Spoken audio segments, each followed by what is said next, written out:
মানুষের জীবনে একটি গুরুত্বপূর্ণ কাজ হচ্ছে যেটা সত্য সেটাকে গ্রহণ করা আর যেটা মিথ্যে সেটাকে পরিহার করা। দুটাই জটিল, কেননা সমাজ সাধারণত চলে মানুষের আত্মার চাহিদার উপরে, আর মানুষের ভিতরে সবসময় দুটা জিনিস আছে যেটা একটা আর একটার বিপরীত। একটার নাম আকল, এটা আরবি শব্দ, এর অর্থ হলো বিবেক। বিবেক মানুষকে সত্য গ্রহণ করতে বলে। আর মানুষের ভিতরে আর একটা জিনিস আছে নাফস, আত্মা। এই আত্মা মানুষকে পাপের কাজের আদেশ করে। আল্লাহ তাআলা বলেন, ইন্নান নাফসা লাআম্মারাতু বিসসুই, নিশ্চয়ই মানুষের আত্মা মানুষকে পাপের কাজের আদেশ করে। তাহলে প্রত্যেকটা মানুষের ভিতরে দুইটা জিনিস আছে, একটা আকল, হক। আকল বলে সত্য মেনে নাও, আর আত্মা, নাফস, মন বলে যে না হকটা মানো।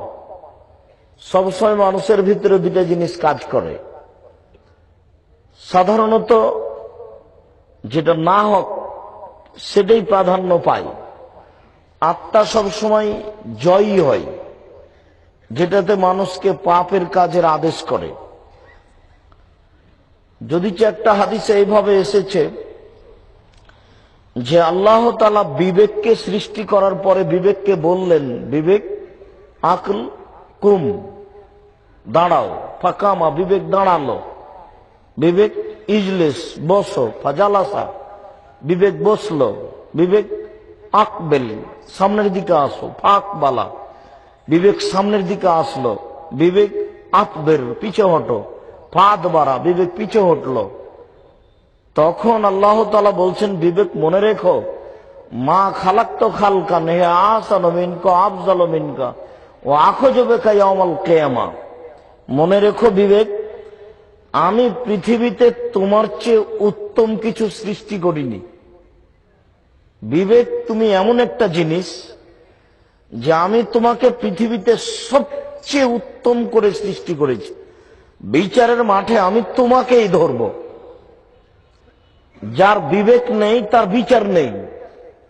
পাগল মানুষের বিচার হবে না বিচারের মাঠে।